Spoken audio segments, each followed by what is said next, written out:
I got questions. We got more important things in the future. Okay. Such as George Kontos' Napa trip. Huh? Like what kind of red or white, George? I'll tell you what, guys. This is not a wine drinking trip. We're going up for Bottle Rock, the culinary music festival this weekend. So yes, it's an enjoyable few days. Woo, good for you, man. Well, that's awesome. Enjoy the heck out of the weekend, and thanks for hopping on with us for a few. What else is cooking, man? How you doing? I'm doing great, and happy to join you guys. Talk a little Giants baseball. All the good things, a little golf, a little leisure, and then back in studio covering the fellas. George, what if I asked it to you this way? Is there almost, and I'm not trying to put a wet blanket on anything. I'm as excited about Casey Schmitt and Patrick Bailey and Matos and Harrison as anybody.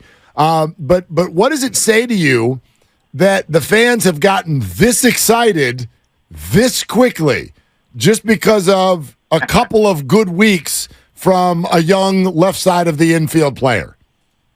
Well, you guys know how fandom goes. They were scuffling a little bit. There didn't seem like there was that much to really be excited about. And then you have Casey Schmitt break on the scene, who was hitting 500 for a long time, put himself in the ranks of all-time greats like Willie McCovey and Joe DiMaggio. And MLB Twitter and Instagram seem to be covering Casey Schmitt almost daily. So there's a lot to be excited about there. And then you have Patrick Bailey, who's been a guy that they've been looking forward to for a long time. He's come up, did well, hit a homer in his first series, did all the things that have been expected of a young prospect coming up. So there's a lot to be excited about. Is Patrick Bailey developing and playing so well, so fast, that maybe this will be a victimization for Joey Bart? I wouldn't say that. I think that Joey Bart still has a lot to offer, and I think that Joey Bart right now is more seasoned behind the plate than Blake Sabol. And Blake Sabol has done a great job with the bat. I think you can put him in left field and in the outfield, keep his bat on the lineup, but it could be something that transitions when Joey gets back to Bailey and Bart behind the plate and using Sabol in kind of like that outfield DH role. George Kontos is with us here on Willard and Dibs. The Giants got back to 500 for a second, now one game below as they head into a series in Milwaukee, and talking out some of the stuff that's going on. George, just in your conversations with people, take the temperature of the fan base on Gabe Kapler. Where do you think everybody is right now? I think Gabe's done a good job with kind of what has been given to him. The team was scuffling in a few areas earlier in the season, which is why they kind of fell. I've always been a big believer that the Giants will roll as rolls their pitching. The starting pitching has been great. Other than that fifth spot, that's kind of been a little bit of a question mark. But the bullpen has really done great lately, and I think when those guys are all doing their job and playing good defense, the timely hitting has always been the key thing for the Giants if they get those hits and win those one-run ball games. But the bullpen's been great, and when things are rolling the way they should, the game becomes a lot easier for Gabe to make decisions. So I think that, it goes as the team goes. That's kind of how the fan base feels about Gabe, but he's done a good job making the moves and pulling the strings so far. You mentioned the defense, and Brandon Crawford has long been a mainstay of that defense. It looks like he's having a little bit of a struggle out there. Maybe it's the advanced age. I don't know what the other reasons would be, but do you see a scenario where maybe Brandon Crawford gets played a little bit less often because defense is such a priority? I don't think so. I mean, I think that obviously yesterday's game is right in the forefront of our memory, and he had a couple errors yesterday, but he still has the capability and does it regularly to make those great plays. He has still really good range. He can make the plays that look really easy, but they're very difficult. He still is very fluid, and the guy won 4 Gold Gloves. The defense is obviously going to be there. And he's a mainstay at shortstop because he makes everybody else on the field better. So if he can get it going with the bat a little bit more than he has, and I know he's trying and working on it, trying to get on a roll. But once the bat comes around, I think it makes everything out a little bit nicer. George, let's step back a little bit and go back to the questions everybody was asking a month or two ago, which was all of the changes. What's your update now? What do you think it's done to the game? Well, I'll tell you what, as a fan and a spectator, this pitch clock thing, I am all for it, because getting out of the studio at midnight after some of those 3.5-hour games wasn't all that fun. But, I think it's one of those things where the batting the shift, I think, is great because you're getting a lot more excitement. You're getting balls put in play. Average is up. Runs are up. Time of game is down. I still don't think the bigger bases really make a difference. And the ghost runner on second in extra innings, I still think is a little league rule, and I'm not a huge fan of it. But overall, I think they've been a pretty good success as they've been implemented this year. I'd like to see him graduate that, play the 10th inning as a normal inning, and then maybe by the 11th you put a runner on second, 12th inning, second and third, 13th inning you load the bases, and you kind of graduate it from there. George, what about my idea?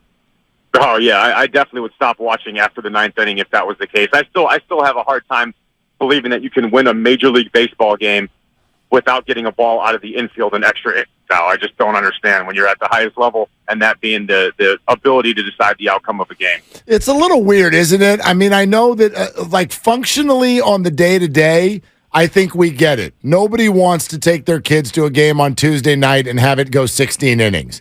Nobody wants to do that. However, if you go back to some of our favorite moments that we remember, it is those games. It is Brandon Belt's home run in Washington.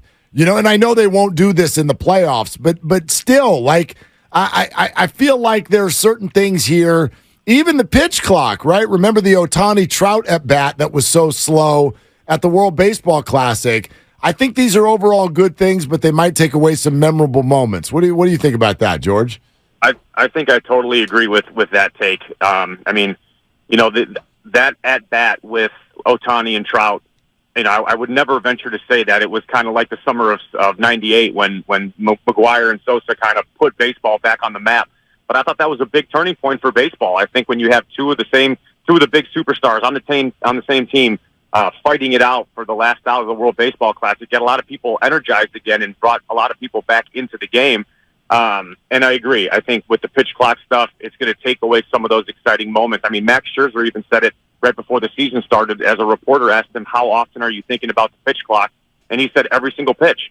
So I think guys like that who have been around for a long time and are perennial all-stars, they'll be able to make the adjustments and it won't affect them as much. But I think the ability to make pitches, if you don't adjust, will suffer because you're thinking about getting a pitch off as opposed to locating it where it's supposed to be located.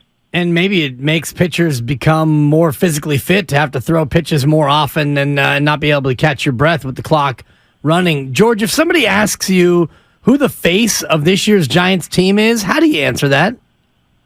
Oh, it's a really good question. I would say Logan Webb is a guy that I put up there, and I'm a little bit biased because I'm a pitcher, obviously, or was a pitcher. But he signed that extension, and he's been pitching really well, throwing the ball really well for these guys.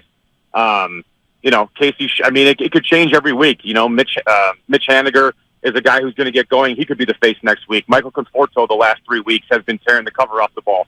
So I'd say he's a guy that's in that conversation right now. But overall, I think Logan Webb, and still a guy who's been there for a very long time, Brandon Crawford, is still a guy that is the face of this team and the organization right now. George, do you view this team as a contender? If you're asking me in the last week, I say absolutely. Winning 7 of 9 and having the pitching and bullpen do what they're supposed to do. Prior to that, I'd say that they were going to be fighting for a wild card spot. Anything can happen in the NL West. You got some teams that can make some noise, with the Giants being one of them. Once they get Haniger going in the middle of that lineup, I'd say they definitely have a chance at the wild card. I think getting the division, the Dodgers are going to be tough. The Padres, I think, will probably figure it out at some point. And you have these D-backs who are kind of sneaky young and clawing out W's, playing good baseball.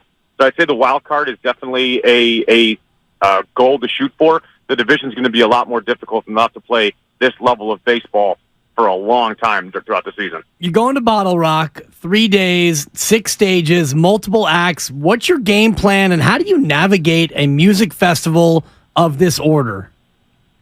Well, I'll tell you what, I haven't even looked at the lineup yet on who's on what days, but Red Hot Chili Peppers, I'm really excited to see. Warren G is going to be there.